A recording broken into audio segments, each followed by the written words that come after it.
¿Qué tal, amigos y amigas? Bienvenidos a Quito TV, el espacio de la ciudad. Nos pueden seguir ustedes desde cualquier parte del mundo por www.telesucesos.net. Además, a los que tienen Facebook, Telesucesos Quito, y a los que tienen YouTube, bueno, es de libre acceso, a través de Telesucesos HD. Tenemos el día de hoy la presencia de Wilson Merino, concejal por el Distrito Metropolitano de Quito, y vamos a hablar de la ciudad. Y antes de hablar, porque queremos hablar también de un tema específico como es la tasa de la recolección de basura, además el documento emitido por la Defensoría del Pueblo en el cual se reconoce al concejal Wilson Merino como parte procesal en esta denuncia o en esta investigación de oficio que se ha abierto respecto a la tasa de gestión integral de residuos sólidos. Quiero que hagamos, Wilson, las veces hay medio de doctor. Si hacemos una radiografía de lo que es Quito, de la administración municipal, para detectar cuáles son esas fracturas, esos golpes, y una tomografía también para ver cuáles son esos órganos internos que se encuentran dañados y afectados, ¿qué pudiéramos hacer desde la parte médica? ¿Cómo está Quito? La capital, la carita de Dios. Bienvenido. Gracias, David. Un gusto siempre compartir contigo y con toda la gente que te quiere, te sigue, te escucha a través de las diferentes plataformas tecnológicas. Utilizando esta idea fuerza de la salud, yo quisiera acuñar a un término que lo aprendí durante los años que viví en China y pasa por esta medicina más preventiva y un concepto muy potente que es la acupuntura. Y me parece que la acupuntura podría ser una buena metáfora, un buen elemento para graficar lo que sucede en Quito, ¿no? Creo que hay que identificar los puntos que generan dolor, que generan tensión en Quito. Y atacar esos puntos, pinchar esos puntos. Pinchar esos puntos y aliviar el dolor que hay en Quito, ¿no? Y hay temas gruesos, ¿no? Que pueden afectar gran parte del cuerpo si es que concibes la ciudad como un sistema, y hay unos puntos bien específicos, ¿no? Me parece que uno de los temas centrales en donde hay que atacar desde este enfoque preventivo es la movilidad. Yo el día de hoy he pedido que mañana que tenemos sesión del Consejo se declare en emergencia la movilidad en Quito. Sí, declarar en emergencia la movilidad en Quito. Por varias razones, por varias razones, ¿no? La primera es Quito tiene una de las tasas más altas de siniestralidad, mortalidad y morbilidad del país. Todos los días, a todas horas, abrimos redes sociales y nos enteramos de un nuevo siniestro de tránsito, ¿no? Por el resultado de varios factores, por el mal estado de la vía, por el exceso de velocidad, porque un bus se pasó un semáforo en rojo, porque una moto eléctrica utilizó o circulaba en contravía, por muchas razones, pero la realidad es que eso sucede. Hoy estamos amenazados, además, por los señores del transporte público, ¿no? Con, de alguna manera, racionalizar, utilizando su término, ¿no? La provisión de un servicio vital, ¿no? Ellos han empezado el día de hoy a decir que van a empezar a ofertar frecuencias a partir de las 8 de la mañana, ¿no? Y un poco en función del contexto y de la situación que ellos están viviendo, pero es nuevamente la ciudad. O sea, ¿estamos a expensas en manos de la gente del transporte? Así han dicho el día de hoy, que ellos en función del contexto de la tarifa, de la eliminación del subsidio y del plazo de la compensación por parte del gobierno, han tomado una decisión de racionalizar, a palabras de ellos, el servicio, diciendo que van a iniciar operaciones a las 8 de la mañana. Una especie de chantaje, ¿no? Y me parece que eso amerita cerrar filas dentro del Consejo Metropolitano y tener una posición firme de defensa a la ciudad, ¿no? Porque las frecuencias son otorgadas por el Consejo. Exactamente. Quien puede revocar las frecuencias del día de mañana mismo. Si no están cumpliendo con el servicio, se revoca. Es el propio, el día de mañana, si usted no me opera en función de los horarios en los que usted tiene que operar, el día de mañana yo le revoco la licencia de funcionamiento, ¿no? Entonces necesitas cerrar filas y tener una posición firme de defensa a los ciudadanos, ¿no? Y lo segundo es también comenzar a exigir que cumplan los estándares de calidad. Se incrementó la tarifa del bus del 0,25 centavos a 0,35 centavos contra indicadores de calidad que no han llegado, ¿no? Y que eso también abona la situación de siniestralidad, el mal estado de las vías, ¿no? La Ruta Viva hace pocas semanas lamentó la pérdida de una chica de 32 años porque venía con exceso de velocidad presuntamente, cayó en un bache y la chica se estampó, ¿no? Me parece que en términos generales, ¿no? La movilidad es uno de esos puntos importantes en los que hay que atacar, ¿no? Temas de inseguridad, por ejemplo. ¿Cómo es posible, ¿no?, que Quito tenga a vista y paciencia de todo el mundo un mercado, un centro comercial donde se venden productos robados? Desde hace algún tiempo, además, y nadie hace nada. Exactamente, ahí es donde necesitas pinchar y necesitas aliviar el dolor, ¿no? Y eso toma decisión, ¿no? Eso implica cómo resignificar el centro comercial Montúfar en otra cosa, cómo transformar el centro comercial Montúfar, que hoy genera dolor, indignación, impunidad, corrupción, robo, y resignificarlo en otra cosa, ¿no? Me parece que ahí hay un tema central. Me robaron el celular, está de que vayas al Montúfar a ver si ahí lo encuentras. Exactamente, en esa misma línea, no se hace nada.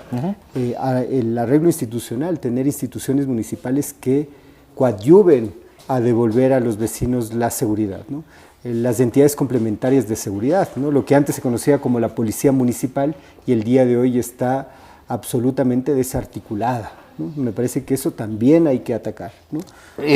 Seguridad desde la prevención en ese caso, porque se habla de que no es competencia del municipio, pero en prevención se puede hacer mucho. Todo, ¿no?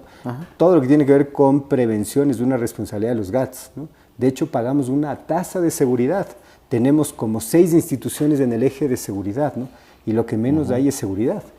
El propio marco normativo reconoce que los municipios tienen entidades complementarias en seguridad y tienen que estar en el territorio, en los barrios, con la gente, ayudando a prevenir los delitos, ¿no? Necesitamos también atacar temas relacionados con la falta de confianza, la falta de empleo en la ciudad, ¿no? Me parece que ese es un tema central, ¿no? No vamos a poder dinamizar la economía, generar empleo si no generamos un marco de confianza. Se necesitan pocas ordenanzas que se puedan cumplir, no ese código municipal interminable, lleno de tomos que nadie lee y que nadie aplica. Pocas ordenanzas que la gente pueda cumplir, ¿no? ¿Y el estatuto autonómico que está frenado además? Eso también, ¿no?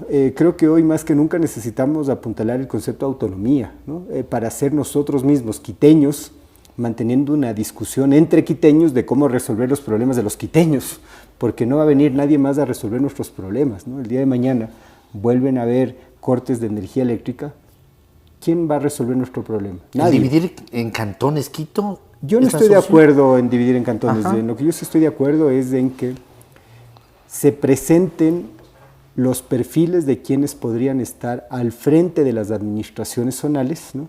Que sean perfiles técnicos, ¿no? Que sepan administrar y gestionar una ciudad en crisis, ¿no?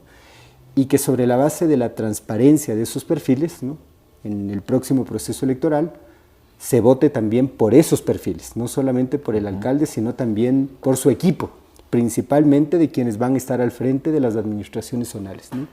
Hoy por hoy, a boca y sabienda de todo el mundo, cuotas políticas, cuotas de reparto, ¿no? Y eso se tiene que acabar, ¿no?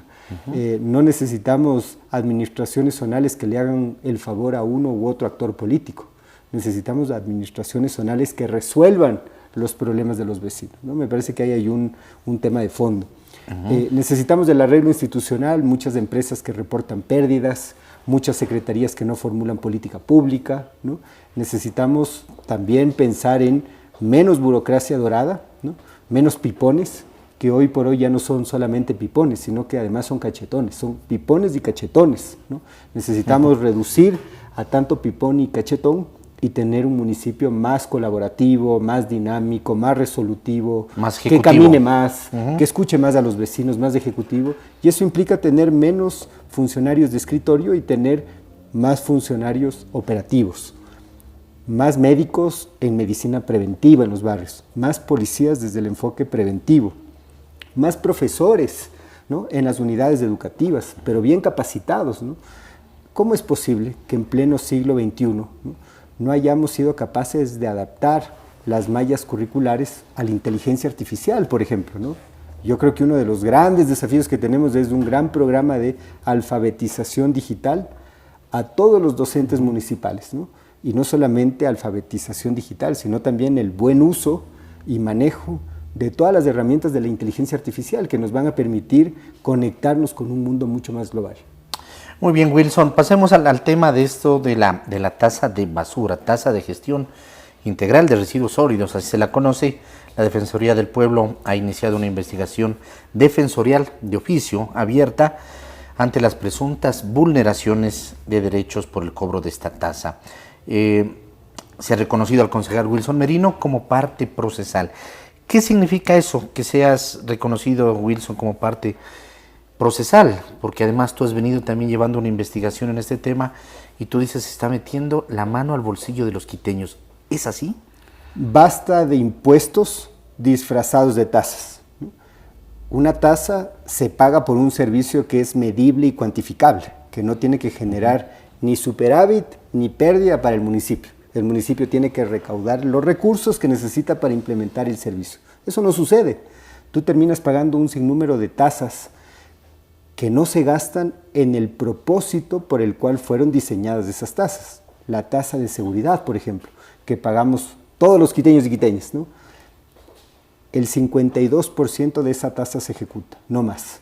Y se ejecuta en gasto corriente principalmente. Gasto corriente, el 52% de la tasa y de ahí la mayoría. No, de todo el monto, de todo el pastel, nosotros ejecutamos del 52%, el resto no se ejecuta. Ese fue el resultado del periodo anterior. Se perdió, digamos. Entonces, ¿y en qué se gasta? Y ese principalmente 52%, la mayoría. Burocracia. Y no es una burocracia que camina a los barrios, no es el funcionario que camina, ¿no? Es el funcionario de oficina, ¿no? Es el funcionario que nosotros lo hemos descrito como ese funcionario pipón y cachetón. Ya. Que me parece que es lo que hay que combatir. Hay que combatir. Ahora, ya estamos hablando de la tasa de recolección de basura. 15 días hábiles, no sé de cuándo sea este boletín, tienes tú para presentar el pronunciamiento técnico y jurídico de defensa a los quiteños, ¿no? Se me ríe la chica. Se te ríe, claro. Cuando dices cachetón, sobre todo, ¿no? ¿Por qué es lo de cachetón? Es que hay unos funcionarios que en verdad llegaron más flacos, pero se han acomodado a las mieles del poder y cada vez se les ve más cachetones, ¿no? Bueno. Algunos los veo a diario, ¿no? Algunos me toca verles hasta en las sesiones de consejo. Y otros seguramente están bravos contigo y todavía más cachetones, porque están trompudos entonces. Exactamente. Pipones, cachetones y trompudos. Exactamente, pero fuera de chiste, esa descripción que yo creo que fue del ex alcalde Nebot en Guayaquil, cuando se hablaba de los pipones, también tiene que graficársela en función de la realidad que experimentamos en Quito. Necesitamos en realidad un municipio más delgado, más colaborativo, que camine más, ¿no? Que escuche más a los vecinos, más tecnológico, ¿no? No se resuelven los problemas de los vecinos desde una computadora, no se resuelven los problemas de los vecinos en el Palacio Municipal, ¿no? Creo que eso hay que dejarlo atrás. Imagínate la inconsistencia. A final del año nos habían cambiado sillas hace un año y nos vuelven a cambiar nuevas sillas nuevas para los concejales en el consejo. No tiene sentido.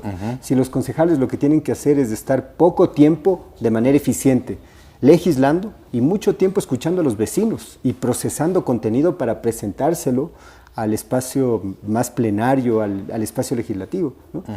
Pero la gente se acomoda, ¿no? Por eso es que el alcalde Muñoz les da carros nuevos a los concejales, ¿no? Para que les lleven desde la puerta de la casa hasta sus agendas. Les ponen en primera fila de los eventos, no caminan nada, ¿no? Por eso es que terminan engordándose. Y desconectados. Y desconectados de la realidad. Yo sí creo que necesitamos incorporar ciertos conceptos, ¿no? En la gestión pública, comenzar a trabajar con la eficiencia del privado, ¿no? Y comenzar a combatir todos estos conceptos que nos hacen tanto daño, ¿no? O sea, no es posible seguir teniendo gente pagada por todos los quiteños y quiteñas con los impuestos para que no hagan nada. Así es. Wilson, volvemos al tema de la basura. En rueda de prensa del 3 de marzo, en el antiguo hospital militar, en el Centro de Arte Contemporáneo, yo le preguntaba al alcalde, porque ahí se dio la rueda de prensa respecto a la tasa de recolección de basura, y yo le preguntaba, le decía, señor alcalde, con todo respeto, le decía lo facturado, porque le decía no lo recaudado, porque la gente dejó de pagar, por supuesto, no con cifras que superaban lo que se había venido pagando. Le decía, lo facturado son los mismos 6 millones de dólares que antes la empresa eléctrica o a través de la empresa eléctrica pasaban a las arcas municipales. Y él decía, no, son 8 millones. Y todos nos sorprendíamos porque siempre se había hablado de 6 millones. Y de ahí Otra colega periodista le dijo, ¿y los 2 millones adicionales? Entonces dijo, ¿qué se hace con eso? Y dijo, no, los 2 millones siempre los ponía el municipio, pero nos enterábamos todos en esa rueda de prensa. Exactamente, el alcalde Muñoz de manera inconsulta, ¿no? Llamándose él un alcalde progresista, entre comillas, decidió eliminar el subsidio a la tasa de recolección de la basura. El municipio, según palabras del alcalde, necesitaba un presupuesto de 8 millones de dólares mensuales, ¿no?, para cubrir la operación de la tasa de recolección de la basura. Ellos recaudaban 6 millones, es decir, había una diferencia de 2 millones. 6 se lo recaudaba a través de la empresa eléctrica. A través de la tasa que se cobraba a través de la empresa eléctrica, pero termina siendo una tasa. De luz, ya. Lo que no explicó el alcalde es por qué tomó la decisión de eliminar ese subsidio y por qué decidió afectar al 40% de los vecinos que recibieron planillas, muchas de ellas impagables. Es decir, esos 2 millones ya no eran subsidios, sino se metió con los 6. En el mes de febrero ellos facturaron 8.1 millones de dólares. Y esa es una de las razones para dispararse las... Esa es la razón. Es la razón. Esa es la razón principal. Y posteriormente, frente a la ola de reclamos, el alcalde Muñoz ha tomado algunas medidas sin base jurídica, ¿no?, para disminuir la tasa de recolección de la basura, porque la molestia ciudadana era una ola enorme, ¿no?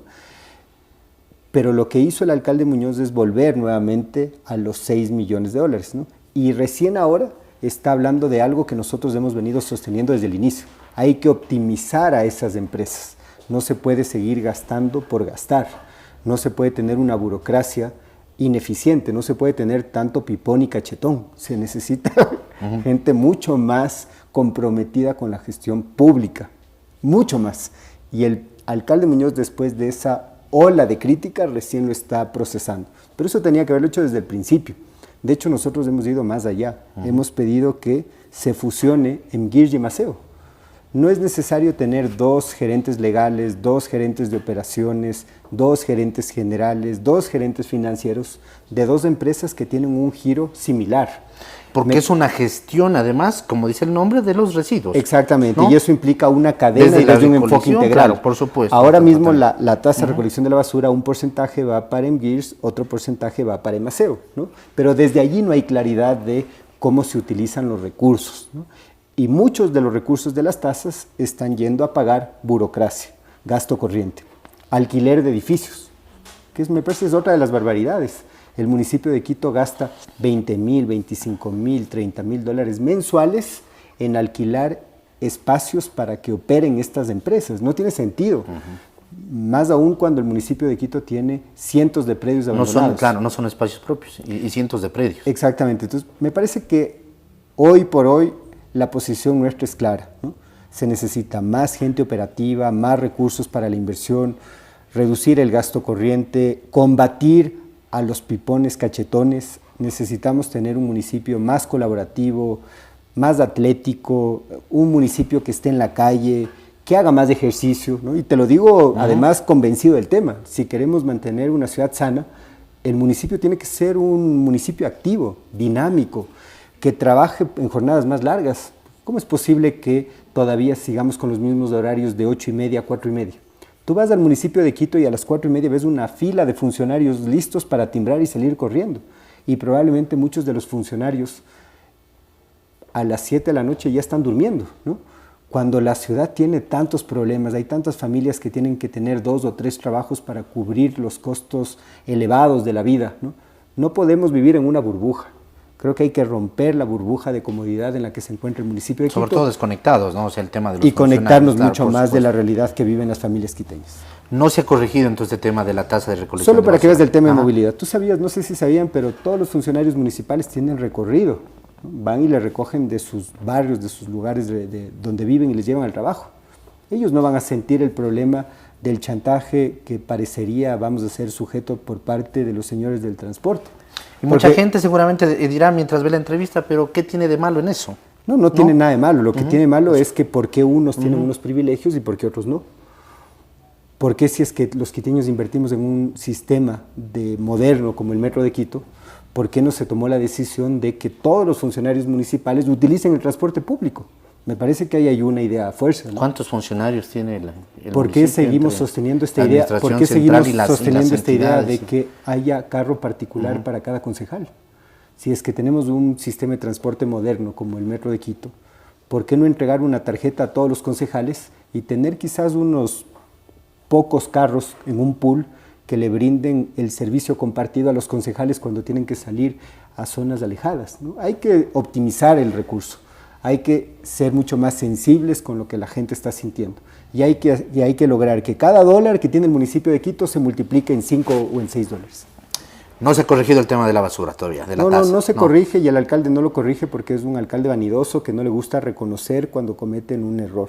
Él es parte de la vieja política, esa política vieja y sucia que prefiere hacer las cosas mal desde la ilegalidad que tomar correctivos serios y diciéndole de manera directa a los vecinos que se ha cometido un error. Él decía, el alcalde decía, concejales que estuvieron bailando el 6 de diciembre, creo que se refería a ti, Wilson, en Carondelet, ¿por qué no le pidieron al presidente que vuelva la tasa a la empresa eléctrica o que sea cobrada a través de la empresa eléctrica? Sí, peor que eso, el alcalde dijo que los concejales habíamos hecho sabotaje al Metro de Quito hace poco y en alguna declaración también me llamó enemigo de la ciudad, ¿no? Un alcalde irresponsable, ¿no? Que es parte de la vieja política, vieja y sucia, que los quiteños tanto criticamos, ¿no?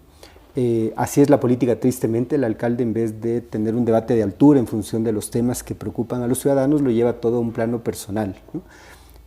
Lo ideal hubiera sido que el alcalde mantenga las tradiciones, que mantenga la serenata quiteña como una tradición de la ciudad y que aproveche esos espacios para articular esfuerzos con el vecino de al frente, pues que es lo coherente, ¿no?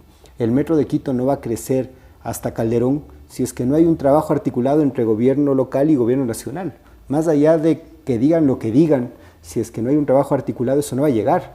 Temas de seguridad, no vamos a poder habilitar las UPCs, aunque ponga el municipio plata y readecúe las UPCs, si es que no hay complicidad con el gobierno central, no, esas UPCs van a estar vacías. ¿Y es un problema de vanidad solo desde el municipio o también tú lo ves desde el ámbito gubernamental? Yo creo que hay falta de diálogo entre los actores políticos y me parece que la polarización política finalmente genera víctimas colaterales que son los ciudadanos, ¿no? Pero en eso creo que el alcalde tiene que pensar en el bienestar de los quiteños, ¿no? Y tiene que mantener el diálogo, insistir en el diálogo, mantener espacios de encuentro, ¿no? Cruzar la plaza. Cruzar la plaza, organizar la fiesta en la plaza, ¿no? Buscar procesos de mediación, tratar de identificar un canal confiable, incorporar dentro de la gestión municipal a personas que puedan tener buenas relaciones con el gobierno, gente que sea técnica. Pero si tú llenas el municipio de puro militante que además a través de redes sociales agreden a quien piensa distinto al alcalde, ¿no? Que atacan al gobierno, ¿cómo vas a tejer puentes? Es imposible. ¿Cómo vas a construir puentes? Entonces, me parece que hay un mea culpa por parte del alcalde del municipio de entender que solos no vamos a poder resolver los graves problemas que enfrenta la ciudad. Inseguridad, movilidad, reactivación económica, recuperación de los ríos, ¿no? El río Monjas, el río Machangaras, necesita grandes inversiones y para eso necesitas buenas relaciones con el Ejecutivo. Así es. Y dentro de esa polarización, Wilson Merino, tú apareces también dentro de los nombres posibles como para suceder al alcalde o ese sillón, digamos, de la alcaldía para llegar a ese sillón. ¿Tú estás planteándote esa posibilidad? No lo has confirmado ni lo has desconfirmado en ese sentido. A ver, creo que nosotros somos una opción experimentada. Yo no soy nuevo en esto. Voy 6 años construyendo ciudad, apoyando desde diferentes espacios a que la ciudad salga adelante. Tengo experiencia principalmente en el área de fomento productivo, en la estructuración de fondos de capital semilla, en políticas enfocadas en la reactivación económica para la multiplicación del empleo. Pero también he tenido un rol importante dentro del Consejo Metropolitano, fiscalizando, tratando de identificar oportunidades de mejora, ¿no? Pero lo nuevo que nosotros representamos es el movimiento Imparables y me parece que ahí hay una gran virtuosidad, ¿no? Porque a la final lo que nosotros le decimos a la ciudad y a la provincia es, no se trata de uno, se trata de una organización que además tiene que ser renovada, ¿no? Una organización que tiene un posicionamiento ideológico claro, un movimiento que está impregnado con los vecinos de los barrios. No de caudillos. No de caudillos, sino del barrio. Es un movimiento de la cotidianidad de los vecinos, ¿no? Que yo esto lo aprendí hace 21 años cuando decidí abdicar mi vida al servicio a las familias de los niños con cáncer y construir una fundación junto a los papás de los niños con cáncer. Y esa fundación ha crecido y ha crecido mucho, ¿no? Pero más allá de que hay organización política, más allá de que tenemos experiencia, yo creo que hoy necesitamos unificar a la ciudad y construir un proyecto común. Y yo a través de este espacio llamo a construir la unidad, ¿no? Creo que este es el momento para dejar a un lado los intereses particulares, legítimos, de muchos actores políticos, muchos líderes, lideresas de la ciudad, y pensar en la ciudad. Y esto implica renunciamiento para construir algo más grande, ¿no? Entonces, ojalá que estas palabras tengan eco y que los demócratas, ¿no?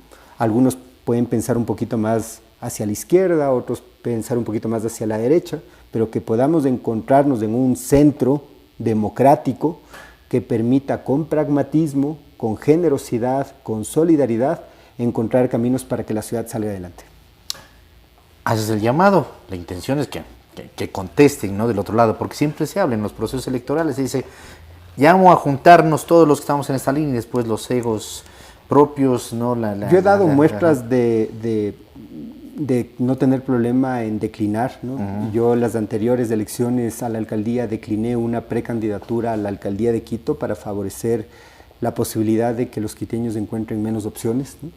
Y creo que hay que seguir insistiendo hasta encontrar la fórmula precisa, ¿no? Creo en eso, creo que la unidad que importa no es la unidad entre pares, sino entre personas que pensemos distinto, pero que tengamos un propósito común, ¿no? Y que además de este propósito esté rebustecido, que esté lleno de valores que nos caracterizan a los quiteños. ¿Tú te sientes defraudado de la labor del alcalde Muñoz? Porque Sin duda. Tú llegaste prácticamente Sin duda, nosotros hicimos una alianza. En su momento el alcalde Muñoz parecía ser un político experimentado, planificador, ¿no? Demócrata, un político moderado, pero terminó siendo todo lo contrario, ¿no? Alguien que ha demostrado no poder planificar el rumbo de la ciudad, alguien que no trabaja en función de la democracia, ¿no? Las posiciones, las visiones, las propuestas de la minoría siempre están archivadas, ¿no? Me parece que ha sido una alcaldía violenta que cuando nosotros levantamos alertas responde con ataques, ¿no? Y me parece que eso hay que superarlo. Para nosotros es un proceso de aprendizaje. Estamos en mejores condiciones que hace 4 años. Ya tenemos el registro del Movimiento Imparables, tenemos mucha más experiencia que hace 4 años, ¿no? Creo que gozamos con más confianza de los vecinos de los barrios y esto pues lo ponemos a la mesa para que juntemos recursos con otros líderes, con otras organizaciones y que podamos construir una visión colectiva, un modelo que finalmente funcione y que nos devuelva a los quiteños lo que siempre tuvimos, ¿no? Un sistema de transporte moderno, ¿no? Una ciudad pujante, ¿no? Un centro histórico que nos enorgullece, ¿no? Quito, luz de América, tenemos que volver a ser luz de América. Hay tiempo, pero poco tiempo. Entiendo que en junio seguramente se definirá todo. ¿Harán una convención ustedes? Sí, nosotros en el mes de junio haremos la Asamblea del Movimiento Imparables. Estamos propiciando el diálogo. Hay varias iniciativas de sociedad civil, presentación de proyectos de gobierno de algunos actores. Estamos manteniendo diálogo. Yo converso con personas que ya han tenido la experiencia, como el general Paco Moncayo, que ilustra mucho el camino. Intento hablar con demócratas, viajamos fuera del país, hace poco estuvimos en Bogotá, el año pasado estuvimos en Chile, y creo que hay que seguir en esa búsqueda de posibilidades para que la ciudad salga adelante. Un proyecto de ciudad que además se mantenga en el tiempo independientemente de quién esté al frente. Políticas metropolitanas, ¿no? Me parece que gran parte del subdesarrollo de nuestro país, de nuestra ciudad, es la incapacidad de sostener los proyectos en el tiempo. Por ejemplo, yo cuando estuve en Quito firmé un récord de entendimiento con la cooperación coreana de $9 millones para construir el Centro de Innovación de Quito. El alcalde Muñoz decidió prescindir de esa colaboración, ¿no? Y la ciudad perdió $7 millones de fondos no reembolsables para el Centro de Innovación de la ciudad. Eso es inconcebible, eso no puede pasar. Necesitamos que los proyectos se sostengan en el tiempo para que obras importantes finalmente se concreten. Así es. Independientemente de quién las haga, ¿no? O sea, por ejemplo, supuesto, el proyecto 60 y Piquito. una obra que la ideó el general Paco Moncayo, pero que la fortaleció Augusto Barrera y que se mantiene hasta la fecha. Me parece que eso es algo que hay que mantener. El proyecto Guaguacentros, ¿no? Que también se creó, si no me equivoco, en la época del alcalde Rodas y que se mantiene hasta la fecha, ¿no? El Metro de Quito, un proyecto que desde la estructuración del plan de movilidad con Madrid data del general Moncayo, luego Augusto Barrera y luego todos los alcaldes, ¿no? Y me parece que ese es el camino. Hay que dejar a un lado la vanidad, dejar a un lado esas cosas chiquitas que siempre quiere hacer esos alcaldes chiquitos y comenzar a pensar en cosas grandes que sobrepasen a las administraciones puntuales y que nos permitan recuperar el Quito que en su momento nos dieron nuestros abuelos y que nos dieron nuestros padres. Wilson, muy gentil por haber estado aquí siempre. Muchas gracias. Es grato tener personas aquí como tú, además con la autoridad que tienes, refiriéndote a tu cargo también como concejal y por supuesto con la labor que vienes haciendo. Que sean buenos días los que vienen pues para Quito. Vamos a ponerle cabeza, mucha cabeza, pero sobre todo mucho corazón a Quito. Muy gentil. Muchas gracias. Amigos, Wilson Merino, concejal del Distrito Metropolitano de Quito, hablando y haciendo una radiografía y una tomografía de lo que es la ciudad. Encontró el término acupuntura, ¿no? Acupuntura y el de pipón y cachetón. Es el que más les divierte además a las chicas que están aquí, el de ¿no? pipón y cachetón. Por supuesto. No más impuestos. Ya vamos a comenzar a ponerle rostro a esos pipones y cachetones del municipio de Quito. Bueno, no más impuestos disfrazados de tasas. Defensoría del Pueblo incluye a Wilson Merino en la investigación por la tasa de la basura. Ese también hemos hablado, uno de los tantos problemas, por supuesto, que tiene la capital, pero que entendemos, como se dice, todo en la vida tiene solución. Amigos, que pasen bien, hasta la próxima. Felicidades.